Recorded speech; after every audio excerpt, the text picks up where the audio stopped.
Welcome to Top Shelf. I'm David Pearson. On this show, we bring you the best in consumer electronics, past, present, and future. This week, in a stunning twist, we're talking about the Samsung Galaxy S4. It's probably the biggest phone launch by any other company other than Apple ever, and I've spent a week with the phone now, and here's how I feel about it.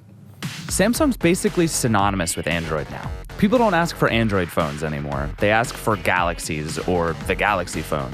Now Samsung's out with its latest Galaxy phone, the Galaxy S4, and this time instead of trying to take the Android crown, it's just trying to keep it. The Galaxy S4 is almost exactly the same size as the GS3. It's a tiny bit thinner and lighter despite having a larger screen and a bigger battery, which is impressive, but to the untrained eye, it's still pretty much exactly the same device. And next to HTC's gorgeous One, that's a bad thing. The GS4 just doesn't feel like a high-end smartphone device. It's still made of slimy, slippery white plastic with silver edges that just don't feel good to hold. The device is ergonomic and does fit nicely in your hand, but it's just unpleasant, as if your hands are always dirty and sweaty as you hold it. Lots of people didn't mind that on the GS3, and it's not any worse here, but I wish Samsung had stepped up its game in response to HTC's gorgeous design. From a pure hardware standpoint, there's really no contest between the GS4 and the One, or even a phone like the iPhone 5 or the Xperia Z. But in most other ways, Samsung's new phone holds up. It starts with the screen, a 5-inch 1080p display that's absolutely gorgeous. It's a Super AMOLED panel, which means it has slightly over-exaggerated colors and contrast, but it's so dense and so bright that it just looks great. The camera, too, is a big step forward. This is the best camera I've ever used on an Android phone, period. It's 13 megapixels, it's sharp, and it's accurate with great color reproduction and just fantastic photos. But where the camera really gets wild is in its software features. There are just so many things you can do with the GS4's camera. You can erase photobombers, create GIFs, take panoramas, and a whole lot more easily and right within the camera app itself. It's not as good as a dedicated camera, especially in low light, but it's as good as any smartphone camera I've used. From a sheer things this phone can do perspective, no other smartphone even comes close to the GS4. In addition to all the standard Galaxy S and Note features, there's some new stuff here too. Air Gestures lets you wave your hand over your phone to scroll through pictures or down a web page, which is neat. But the real use I found for it was waving over the phone to answer it or waving to change between songs while you're listening to music. Air View is the same feature we've seen on Note devices before, letting you hover over a calendar date or an email to see a preview of its contents without having to tap in, but it now works with your finger. Those two things don't really change how you use the phone in general, and they do get in the way sometimes. They're nice to have around when you want them, but they're really not game changers. There are a bunch of eye tracking features as well, most of which don't work all that well. Smart Scroll is supposed to track your eyes up and down a web page and move things as you go, but it doesn't work all that well. Smart Pause pauses a video when you look away from the screen, but even when that does work, it's sort of obnoxious. Smart Stay figures out when you're looking at the screen and keeps it on while you read or watch a movie, and it does work, but you mostly don't notice it. That feature was on the Note as well, and you also get the multi-windowing feature from some of the Note devices, which is pretty handy. I could pretty easily do without all of the ways Samsung wants you to interact with your phone, but the new software and apps that come with the GS4 are actually pretty great. There's an IR blaster plus the Watch On app, which together control your TV and cable box, plus search Netflix and other apps to help you find things to watch. I like the app a lot, and I found myself using the GS4 as my remote control more often than not. There's also S Health, which gives you Fitbit-like tracking for steps you take, calories you eat, your mood, and more. It's cool, but it won't be really great until its accessories come out in a few months. There are many, many, many more apps too, most of which you probably won't use much. There's Group Play and Story Album and so on and so forth. But Samsung really does add a lot to the Android experience here. And even with everything it can do, the Galaxy S4 offers great performance and surprisingly solid battery life. Nearly everything is fast and smooth, though there are a couple of awkward jitters that make it seem like Samsung hasn't quite worked out its software kinks yet. You'll get a full day's use from the battery without any trouble, and with a little bit of babysitting, I could get well into the next day as well. I'm happy to charge my phone every night, personally, and as long as I did that, the GS4 never gave me any trouble. The Galaxy S4 is a very good phone. It's fast, it has a great camera, it has a gorgeous screen, and it has some really useful software features. It has too many software features and can be overwhelming and confusing as a result, but the phone's super customizable and can eventually be suited to your liking. But even with all that, I just can't get over the fact that I don't like using this phone. It feels cheap and unimpressive, especially compared to the HTC One. And don't forget, the HTC One has plenty of impressive features too. The GS4 is a slightly more powerful device, but the One is more enjoyable, more impressive, more refined. They're both great options on carriers around the world, but personally, I'd rather buy a One than a GS4. So now that the GS4 is out, basically the phone market for the next several months is set. Everybody's launched phones in the last few months, and really until the iPhone, there's probably not going to be that much more coming. So I brought in Nilay Patel, our managing editor. Hello, sir. I'm here. And basically all of the phones in the world. Yeah. And so these are the phones that people can buy, right? And so these are the phones you should buy. These are the phones you should buy. That's the except for that one. except for this one. Yeah. Well, so all right, let's start with you. So what's your phone right now? What do you use? So I have 3 phones. You have 3 phones. This speaks to the problem. That's the thing that normal people. In my pocket right now, I have an iPhone 5. Okay. I have an HTC One, which makes sense. That's what you would expect me to. Fun just now. I don't want to kill myself. So I have these 2, and then I have an HTC First. And of them, bizarrely, the First is like my go-to. When I want to like use a phone, I pull the Facebook phone. I pull that out of my pocket. So this happened to like a bunch of people in our office, and everybody was sort of not that into Facebook, and then suddenly was like, oh, I love this. Yeah, Like, and why? It's why not this phone? Facebook that's calling to me. It's that it's the right size basically. It has LTE, which the Nexus 4 doesn't, and it runs stock Android, which is a pretty great combination. So you just turned off all the Facebook junk. I have the lock screen turned on. So it's actually nice. I don't mind like looking at pictures from Facebook. I guess it's on my prettier lock than screen. what would be on your lock screen. Yeah, otherwise. and I actually don't like Sense on the One. Okay. So I have the One because it's a great phone. I think it's probably the best flagship Android phone you can get. But I actually prefer to use the mid-range first. Okay. And I recognize that I'm a weirdo because I have 3 phones. But I think this is currently my favorite phone that I use. Interesting. So why carry 3 then? Because you're a crazy person. Because I'm a crazy person. Okay. Because the First has a terrible camera. It's all trade-offs. The First has a terrible camera, so I use the iPhone for its camera. Yep. And then they both have small screens, so when I want to watch stuff, I use the One. No one else should have this problem. Fair enough. I mean, but they do, and like that's sort of the problem with all of these, right? Is like there are a lot of things I like about every single one of these phones. Like this is the Droid Razr Max. It has a battery that lasts 400 years, and that's really great. But it's huge and ugly and has weird software. It is extremely ugly. I will say we have 2 Motorola phones here. We have the Razr Max and the Razr M. Mm-hmm. And the Razr Max, you can make a really solid argument for this phone because of its battery. Which just lasts forever. Yeah. If that is your primary consideration, you should get this phone. But you should immediately put it in a case and not tell anybody that you have a Droid Razr Max. I see this. Because it's tremendously ugly. Yeah, it's like the weird Kevlar thing that they and it's the shiny. Nice. I don't know why Motorola does the shiny thing. This one is the Razr M, which is kind of the same size as the First, which is great. And until the First came out, this was probably the only small phone to buy. But this color, this particular pearlescent white, to me it's like the color of like middle-aged, like elder middle-aged women. Like if you were like a 60-year-old woman and you wanted to buy a Cadillac, you'd probably buy it in this color. Does that make any sense to you? No. That's how my Almost mind works. none. I mean, this is the old Motorola. Like, this Motorola is going away. Hopefully all this is obsolete, and this is a design language that thankfully, like, put them in last place. Fair. And they're going to, in Google, now that they own Motorola, is going to reboot. The only one to buy here is the Max because of the battery. Right. Well, and that's, I mean, the thing that's been interesting to me is seeing with Motorola stuff is they've come out and said, like, we're going to make phones that are a good size and durable, which seems like the most obvious 2 things in the world to say about your phone. But everybody freaked out. They were like, yes, finally. And yeah, it's just sort of depressing. Right, but so if they're rebooting their build quality, I think it's interesting to see how companies like HTC with the One have gone really, really far ahead with build quality and materials. This is one of the few phones I showed to people where they're like, that's really hot. Yeah. Particularly people who are very happy with their iPhones. Right. They Everyone see just this. wants to touch it and hold it. I think it's really like, cool. Just the like curve on the back and the everything. Yeah, it it's just a beautiful feels phone. great. I wish the software was better, and that's why I'm using the First. Link feed, man. So the First from HTC, and the white one actually feels way different than the black one feels way different than the white one that I have. Really? How's that? Yeah, this is more rubbery and matte. This one's very matte and like smooth, and this one's very rubbery. But this is basically, and poor HTC, they just settled their lawsuit with Apple. They basically built an Android iPhone. Yeah. When you hold this in your hand, it feels exactly like the first iPhone and the 3G, some combination of the first iPhone and the 3G. Right. All the buttons are laid out in the same place, the headphone jack and all. The only thing... I remember when we first saw the leak of this phone, everybody was like, no, that's just a bad render of an iPhone. And I was like, oh no, it's real. I mean, this micro USB slot is really janky and bad. I think it's super funny that it's just like, here's a slot. But this is basically, and I think the reason that Facebook wanted this phone is because all of those people who are using Facebook on the iPhone, they're going to pick this up. It's going to be interestingly familiar, or as immediately familiar as hardware, and then you're sucked into the Facebook universe. Right. Or if you're smart, you turn it off and just use stuff.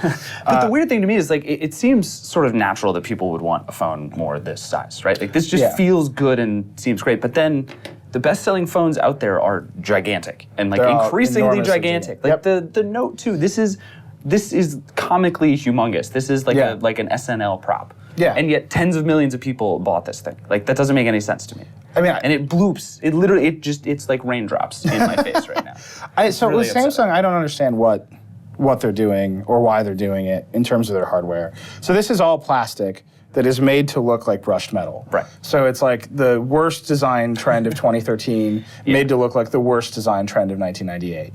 And Samsung's literally been doing it that entire time. And this is just their game, and it's working. And I actually think the screen on this one is like very, very green because it's a super AMOLED panel.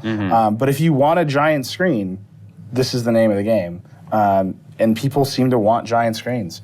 I guess. I mean, I have enormous hands, and I'm not super into this giant screen. But it's here. I don't know if anybody's using the stylus. I saw a woman the other day. I was at a conference, and she had an iPhone in a case, and the case had a stylus on a chain with a chain on it. And I was like, you should just get a Note 2. Like, let's just move away from whatever that problem and situation is. It's like the chain wallet of 2013. It's awesome. But I mean, this is optimized for a giant screen. I don't think anybody is buying this for its pen features. Right. I think they're there and they're crazy. But and so that brings up like the whole debate I had with the GS4, this terrible feeling phone, was like, do people care about design, right? Because it's like on one hand, it's beautiful. There's like a great screen. It has a great camera, and that's the thing that kills me about like 80% of these phones. Right. Is the camera just sucks. Like the first camera is miserable. Yeah, it's awful. And should even be some of the ashamed Samsung themselves. cameras are bad, and Motorola's cameras are bad, and they're just like, this is a great camera, and you know that's awesome. But I hate holding and using this phone, and I constantly would just like put it down. I would get an email and put it down, and then pick up the one and answer my email on the one. Right. But like, am I crazy? Do people like these sell like crazy? Do people not care? I mean, I think that these have been. I think if you look at the previous HTC phone, the One X, for whatever reason, Also a really well designed phone. I actually don't. I mean, I think it was less eye-catching and less pleasing. I think it was just well put together. It felt solid. Yeah. But compared to something like this, which has an enormous, vibrant screen, that phone, I don't think it seemed as like high-end. Okay. I think the One seems very high-end in comparison. Yeah. Compared to the GS3, which I see everywhere. I mean, the GS3 I think is the ubiquitous Android phone. It's the one phone that like I see constantly people using on the subway. I And saw you- 2 people with it this morning. And there's like no difference here. I mean, No. side by side. Except there's a system update. Yeah, there's just No, the reason I remember seeing 2 of these this morning is because I looked and I was like, oh, I wonder if they have GS4s. And I Right. spent like 10 minutes and was like, nope, it's GS3. Yeah, I mean, this has a bigger screen. It's a little bit thinner, the 4. But this phone to me is Samsung has to take a reboot of its design, the same way Motorola has to. Right. And they have to say our flagship phones need to compete on hardware, design, and polish with HTC, with Apple, with Nokia, because these phones are all really great in terms of their hardware build and how solid they feel. And the GS4 to me, like, literally just feels slimy. And then you turn it on, and I think everything Samsung does to Android it looks like a cartoon. Yeah. It's really overwhelming, like just in terms of like visual noise and amount of features that you can screw with. And just using this phone to me is, it's basically, what did you do to everything that I know? Right. Like, why did you come into my house and move all the furniture? Right, well, that's the thing. They were like, Samsung comes in with all these different ways of doing stuff. And it's like, no, I was pretty good with all the current ways I did stuff. Like, I don't need you to scroll with my eyes down a web page. Like, I have fingers for that. Right, They're really good at it. I think the question is, the GS3 is so popular that is Android to people. Right. And so when they switch to a Nexus 4 and they use stock, they're like, why did you come into my house and move all the furniture around? And I think that's one of Samsung's big strengths right now, is that they've created an alternate Android experience that people are very familiar with. Yeah, I mean, like tens of millions of people have TouchWiz, and ladies love the Wiz. They do. Maybe they do. I mean, Big Papa Joe is a controversial knows opinion. his stuff. It's a reference from the Verge cast. Go watch it. If you missed it, go watch it. I mean, look, I think this is a solid phone. Everything about holding it, like, so the GS3 is really rounded off, right? It's meant to like fit in your hand. They made a big deal about how it's naturally designed. Whether or not that's true is up for debate, right? With this phone, they just squared it off. So you've got this incredible collection of like shapes that are in your hand. You've got rounded parts, you've got squared off parts, you've got weird textures, you've got this plastic-y looking metal that is still plastic, or metal coated in plastic. God knows what. Whatever is going on here. Everything about this phone is kind of haphazard. Right. And it's really powerful and has a great processor and a great screen. And everybody is raving about the camera. The camera's really good. The software is really interesting. I think it takes better pictures than the One in a lot of places. I think it takes pictures that rival the iPhone. But I don't want to, you have to hold it in your hand to use the camera. Right. And that kind of like sets it away from me. Right. And I think that's really that's where Samsung and Motorola, like they're in the same kind of place. Right. Their fortunes are way different. I think Samsung is going to sell a lot of these phones. I think they're going to keep selling a lot of GS3s. Sure. But if they want to move up to that next level, they have to rethink how they're actually making hardware. Right. Well, and that kind of like makes me really excited almost, because we're finally in this place where hardware sort of becomes the differentiating factor again, which is interesting because it's like most of these phones run the same software. And we've seen phones with really good hardware, like the Lumia 920 here, which I still love, and I love this blue. Like every time I pick it's it up, enormous. That is an enormous It is, phone. yeah, it's large. I mean, like compared to all the other phones here, it is comically huge. You could kill a human with this phone. Like there's no question. It's a brick. And so, but it's beautiful. It has a great camera, but it's huge and it runs Windows Phone, and like that sucks. But now, hell for that one, but man. now, I mean, whatever. I'm right. Microsoft hell. But now we have the same sort of beautiful attention to design with the One, but running software that people actually want. And so now it's like, oh, maybe we can have everything, but then this camera isn't great and that camera's great, and so we're still in this like, I put a weird trade-off-y place. But I feel like we're getting close. So I think ultimately the line is you're gonna, like, if you want an iPhone, you're gonna buy an iPhone. Right. If you want a Windows phone, you're gonna end up with a Lumia. Yep. I think those are pretty clear. Yep. I think the HTC Windows phones are. I think that has a better camera than the HTC Windows phones. It does. And I think that's an important consideration. Right. Well, and that's kind of the whole game with Windows Phone, right? Yeah, I mean, it's like the rest of the software is the gonna be same. Windows Phone. Yeah. So I think that's clear. I think on the Android side, you're gonna end up probably with a GS4 or a One. And I think that most of the GS4 reviews, yours included, I read, basically land on that. You're going to end, if you're buying a flagship Android device, these are the ones you're going to buy. And the question is, do you want the one that, whose software do you want overlaying Android, right? And whose bad hardware decisions or trade-offs do you want to live with, right? Do you want to live with a great camera and like kind of slimy feeling hardware and then this like cartoon software, or do you want HTC software, which I really mean, just honestly, I dislike Sense. Or do you want HTC software and a great piece of hardware and a camera that's really good in low light, but then kind of not as good otherwise. And it's it's a really good camera. So I land on the One, and I think that's why I have a One in my pocket, even though I end up using the First all the time, because that's the Android hardware I think that right now is just leading the pack far and away. And I think a lot of people are going to buy this phone, and I think a lot of the tech press and tech reviewers are going to be like, why? Why? Because the One was really HTC's like big last stand to prove itself, and I think it did. I think if you look at the One as HTC's like comeback opportunity, I think they've really put a line in the sand. They said we can compete, and we didn't compete with the One X. And they're kind of obnoxious about it too. Yeah, and they're really. I saw a bunch of HTC executives like retweet our review. Nice. Because the last line is you said you're going to buy a One as well, and it wasn't just you. It was like Pogue and Mossberg. Like down the line, everyone's saying you should buy One. Yeah. Whether or not that's going to have any influence or effect on the market, I think remains to be seen.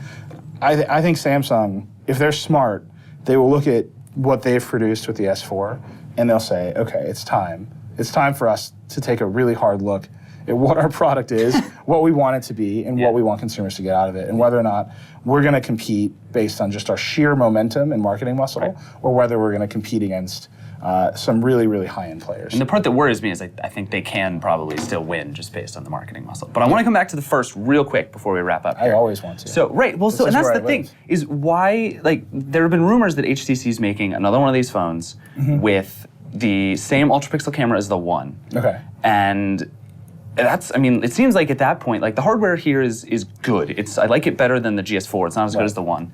And if it just had a better camera and was still this size, it's still sort of mid-range specs. It's not 1080p. Well, with this phone, then maybe, like, is that all people want? Like, what this phone proves to me is that the raw spec race can kind of be over, right? This phone doesn't have a 1080p display. It's not 5 inches. There are times I wish it was bigger, but whatever. Like, I use it, it's fine. The only thing I want it to have is a better camera. Like the processor is a little bit slower, the screen's a little bit smaller, but none of that matters because what matters to me is how good the software is. And I think Facebook and Google, like, they're two of the best software companies in the world, and I think that combined, they like made a phone that's good. The camera's bad, and if you fix the camera, I think you make a really compelling argument for this as a primary phone. So maybe I don't think, and just to be blunt, I mean, like Facebook and Google are the best software companies on earth. I don't think Samsung and HTC rise to the level of the best software companies on earth. And the fact that they keep on foisting their software on top of Android is like very problematic to me. But I've been saying that forever. Right. Well, yeah, and that's why I hope, like, I don't know, maybe it'll be Motorola or maybe it'll be HTC or somebody to come out with, like, you know, phones are getting bigger and bigger. Somebody has to have noticed that, like, hey, there's this big gap back at this screen size we used to sell tens of millions of devices at. Let's go back there. It's like keyboards. Like, is there a market for these? Is there a market for phones with keyboards? Like, those things might have just gone away. People might just want big screens. I mean, I don't know. If everybody's buying this phone, I think the market's really speaking to. Look, I mean, I think phones are visual. I think the argument that I've always does look good on a shelf. It looks great on a shelf. The screen looks just And when the phone interface was all about pushing buttons to dial and holding it up to your face to make calls, it made sense for them to get smaller and smaller. As they get bigger and all they do is show apps and play games, it kind of makes sense for them to get bigger. The question is, you still got to hold it in a hand. And so like you end up in the Note 2 and it's like that makes sense. There's a reason they pick basketball players to put in the Note 2 hands, right? And I think that there's a middle ground here. I think the 1 is actually a pretty good size. I haven't heard anybody complain about the size of the 1. It's just Samsung's relentless quest to build a bigger phone that I think has caught people's attention. But I think we've settled on a kind of 4.7 to 5 kind of range. I think that's where things are going to land. I hope so. Yeah. Cool. Well, thank you so much. Go back to your 3 phones. I'm going to play with my first now. I'm on Facebook all the time. I'm so sorry. Check it out, man. For all of those reasons. Look, a girl I knew in high school just had a baby. So happy I know that. So no matter what of all of these phones you buy, they have basically nothing in common except that they're all really expensive and really still too small and easy enough to lose. And that could cause huge problems. So we went and looked through the Android universe to figure out how to keep hold of your GS4 or whatever Android phone you buy this year. Of all the things you can lose, a smartphone is probably the worst. They're expensive, they're precious, and more often than not, they have a lot of our personal data on them. They're also thin, small, and kind of slippery. Pretty easy to lose or have stolen. With an iPhone, things are really easy. Find My iPhone is part of the OS itself, and you're prompted to set it up from the minute you get your device. But with Android, things are a bit more complicated. Despite Google's love of cloud services, it doesn't actually offer you a way to track your lost phone. Android is open, though, and it gives the companies a way to do even more than what you can do with your iPhone. And I guess we're gonna try some of them now. Lookout is really the gold standard for this kind of thing. It has tons of features and matches all of Apple's offerings. It can even take a picture of someone who tried to unlock your phone and email it over to you. The only catch is that for these features, you're gonna have to pay $2.99 a month or $29.99 a year. There are cheaper options though. Cerberus lets you record photos and audio and even check for unauthorized SIM cards in your phone. Where's My Droid is also free, but it's more designed for when you've lost your phone in your house or in the couch cushions as opposed to when it's been stolen or lost far away. Ultimately, there are plenty of reasons why you might never get your phone back. That's why it's a good idea to turn on automatic uploads to Dropbox for your camera and make sure you're always backing things up to Google. You'll be able to restore a lot of apps and data to any new phone you get, though unfortunately it won't get everything. So look, this may be harsh, but the thing is devices come and go, sometimes by choice, other times by chance. The most important thing, as always, is to make sure your data stays protected. This is mine now. And that's it for our show. Thank you so much for watching. Thanks to Nilay Patel for being here, and I guess sort of thanks to Dan Siefert for stealing my phone, I guess. Anyway, check out theverge.com for lots more on everything we talked about today. And be sure and tune back in next week for a special live Top Shelf where we'll be talking about a few of our favorite things. We'll see you then.